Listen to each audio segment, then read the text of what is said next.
Hello my dear friends, आज की class में हम डिस्कस करेंगे techniques of performance rating. Performance rating की वेरियस टेक्निक्स होती हैं, तो उन्हीं को वन बाय वन करके डिस्कस करेंगे। तो पहले देख लेते हैं कौन कौन सी टेक्निक्स होती हैं। पहली तो speed rating, next skill and efforts rating, Westinghouse rating system यानी कि Westinghouse system of rating, synthetic rating, objective rating, next psychological evolution of performance level. तो ये सब क्या है, टेक्निक्स है परफॉर्मेंस रेटिंग के लिए। तो स्पीड रेटिंग क्या होती है? स्पीड रेटिंग के अंदर क्या किया जाता है, रेटिंग पर्सनल ऑब्जर्व करता है स्पीड जो कि movement of the worker against the standard expected speed, यानी कि स्टैंडर्ड एक्सपेक्टेड स्पीड के साथ में वर्कर की स्पीड के को ऑब्जर्व किया जाता है एंड नोट किया जाता है उनकी रिलेशनशिप कैसी है रेटिंग फैक्टर के साथ में। तो रेटिंग को अलग अलग जॉब्स के लिए अप्लाई किया जा सकता है, जैसे कि नॉर्मल टाइम या बेसिक टाइम निकालने के लिए क्या किया जाता है, ऑब्जर्व टाइम कितना लगा, then speed of the worker, then expected speed from the worker, यानी कि कितना स्टैंडर्ड स्पीड है या कितना एक्सपेक्ट किया गया है, एंड देन कितना वो काम कर रहा है। तो इसमें स्पीड को रेट किया जाता है, कितने स्पीड से काम कर रहा है। Then skill and efforts rating, इसमें क्या है, इस टाइप की रेटिंग जो कि सजेस्ट करी थी सीई बेडेक्स ने 1916 में। इसकी यूनिट ऑफ वर्क को एक्सप्रेस किया था, यानी कि वर्क की यूनिट को एक्सप्रेस किया था 20 की फॉर्म में, 20 की फॉर्म में एक्सप्रेस किया था उन्होंने। जो वर्कर अगर मान लो अर्न कर रहा है 60 बीज इन एन आवर, यानी कि 1 घंटे में 60 बी अर्न कर रहा है, तो ये कहेंगे उसकी स्टैंडर्ड परफॉर्मेंस है उसको।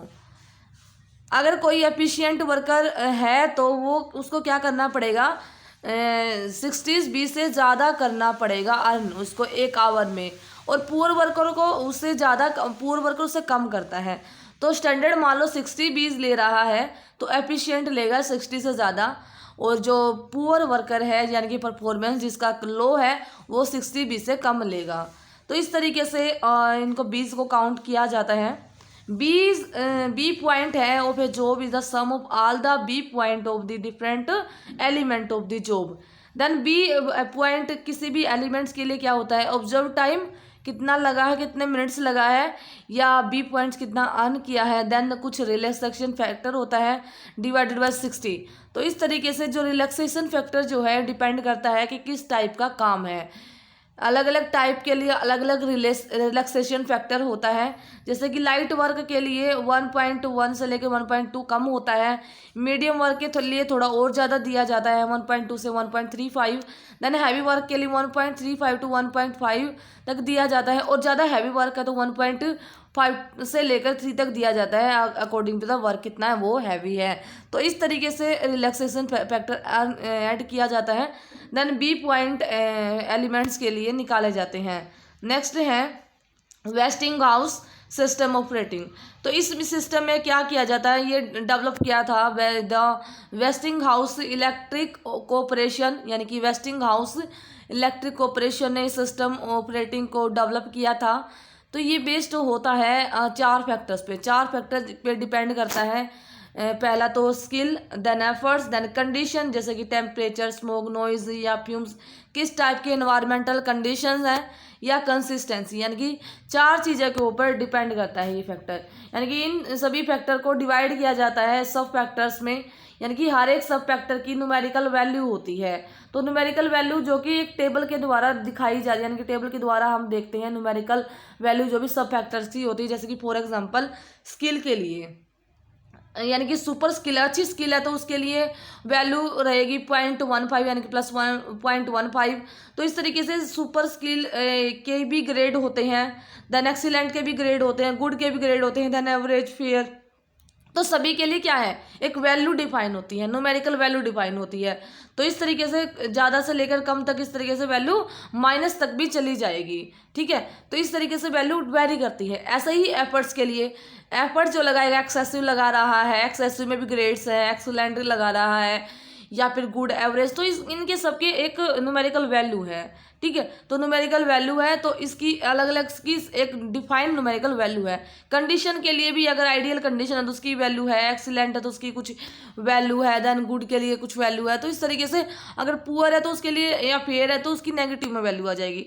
तो इस तरीके से वैल्यू प्लस में और नेगेटिव में, यानी कि पॉजिटिव और नेगेटिव वैल्यू रहती है सभी यानी कि स्किल की, एफर्ट्स की, कंडीशंस की एंड कंसिस्टेंसी की वैल्यू होती है।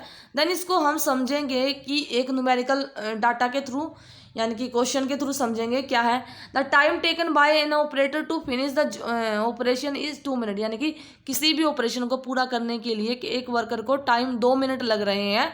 Find the rating factor and normal time for the operation, rating factor and normal time निकालना है। Operator is operating under the following condition, तो जो भी कंडीशंस है वो दे रखी। देखो जैसे कि क्वेश्चन में देखा स्किल क्या है, एक्सीलेंट है तो B2 दे रखा है, उसका ग्रेड दे रखा है, एक्सीलेंट के लिए भी B2 वाले ग्रेड में एग्जिस्ट करेगा। एफर्ट्स जो कि एक्सीलेंट है B2 है, देन कंडीशन गुड है एंड देन कंसिस्टेंसी भी गुड है। तो फिर क्या करेंगे हम, जो भी न्यूमेरिकल वैल्यू जो कि इस यानी कि स्किल के लिए जो एक्सीलेंट B2 स्किल है उसकी वैल्यू निकाल लेंगे, लिख लेंगे। देन एफर्ट्स है, देन कंडीशन या कंसिस्टेंसी, सभी की न्यूमेरिकल वैल्यू देख लेंगे। देखो किस तरीके से देखा है, जैसे स्किल है, स्किल में एक्सीलेंट है B2 है तो उसकी एक्सीलेंट और यानी कि स्किल में एक्सीलेंट और B2 की वैल्यू जो रहेगी 0.08 है। देन जो दूसरा न्यूमेरिकल वैल्यू यानी कि स्किल में एक्सीलेंट B2 0.08, देन एफर्ट्स में एक्सीलेंट है कितना है और B2 है, उसकी वैल्यू क्या रहेगी 0.08 प्लस है, तो सभी प्लस में है तो प्लस में लिखेंगे, अगर माइनस में है तो माइनस में लिखेंगे। कंडीशन में क्या रहेगी, अगर पॉजिटिव है तो पॉजिटिव लिखेंगे, कौन सी भी दे रखी है हमारे को गुड कंडीशन दे देंगे यानी प्लस 0.02 है। देन उसके बाद कंसिस्टेंसी जो है वो कितनी है, पॉइंट जो दे रखी है गुड दे रखी है, गुड के लिए क्या हो जाएगा प्लस 0.01। तो इस तरीके से जो भी है यानी कि जो भी न्यूमेरिकल वैल्यूज़ हैं टोटल कर लिया जाएगा उनका, ठीक है। तो इनका टोटल कर लिया तो ये आ जाएगा 0.19। तो 0.19 का मतलब क्या है, ये इंडिकेट करता है कि वर्कर जो है 90% अबव एवरेज है, यानी कि एवरेज से 90% अबव काम कर रहा है, तो उसकी स्पीड आ जाएगी 119%, ठीक है। देन रेटिंग फैक्टर क्या आ जाएगा 119 डिवाइडेड बाई 100, तो 1.19 आ जाएगा, ठीक है। और नॉर्मल टाइम क्या आ जाएगा, observe time into rating factor, यानी कि observe time into rating factor. Observe time क्या था, किसी काम करने के लिए, ऑपरेशन करने के लिए 2 मिनट ले रहा है, तो रेटिंग फैक्टर आ गया था 1.19, तो टोटल नॉर्मल टाइम क्या आ जाएगा 2.38 मिनट्स। तो इस तरीके से कैलकुलेट कर लिया जाता है। देन आता है सिंथेटिक रेटिंग। सिंथेटिक रेटिंग जो कैरी की जाती है यानी कि फैक्टर्स पर डिपेंड करता है, यानी कि the rating personal note down करता है एक्चुअल टाइम टेकन, कितना लगता है एक वर्कर को कंप्लीट करने के लिए किसी जॉब के एलिमेंट को बाय द यूजुअल, यानी कि किसी भी मेथड से अगर वो कर रहा है तो, ठीक है। Then rating personal also note down करेगा time of the same element from the pre determined motion time standards table से।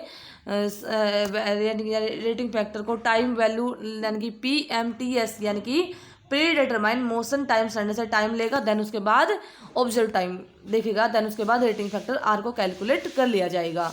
देन आता है ऑब्जेक्टिव रेटिंग। इसमें क्या होगा रेटिंग में, first of all the speed of the worker की rate की जाएगी against the standard speed dependent on the job difficulty, and then allowances add किए जाएंगे depend upon the job difficulty. Job difficulty यानी कितना डिफिकल्ट है job, उसके according allowances add करे जाते हैं। जॉब डिफिकल्टी को डिफाइन किया जाता है कि amount of the body use, eye और हैंड कोऑर्डिनेशन, फुट मूवमेंट कितना इन्वॉल्व हो रहा है, type of the hand motion या हैंडलिंग रिक्वायरमेंट क्या है, या वेट लिफ्टिंग क्या है। तो इस तरीके से किया जाता है रेटिंग को। Then psychological evaluation of the performance level. Performance level है किसी भी ऑपरेटर वर्कर का एस्टिमेट किया जाएगा साइकोलॉजिकली, यानी कि किस तरीके से एस्टिमेट किया जाएगा, क्योंकि हार्ट बीट रेट इंक्रीज हो जाएगा, यानी मस्कुलर एक्टिविटी जैसे ही इंक्रीज होंगी ऐसे ऐसे हार्ट बीट रेट इंक्रीज हो जाएगा। तो इससे अमाउंट ऑफ ऑक्सीजन कितना कंज्यूम हो रहा है, अगर वो इंक्रीज हो रहा जाएगा, अगर ऑक्सीजन की इनटेक ज़्यादा होगी तो इसका मतलब वो फिजिकली ज़्यादा काम कर रहा है। तो इस तरीके से साइकोलॉजिकल इवोल्यूशन करके भी परफॉर्मेंस लेवल को आइडेंटिफाई किया जाता है। तो ये था डिस्कशन, आई थिंक आपको हेल्पफुल, अगर वीडियो अच्छी लगी हेल्पफुल लगे शेयर जरूर करना। मिलेंगे एक और बेहतरीन वीडियो के साथ में। Have a nice day.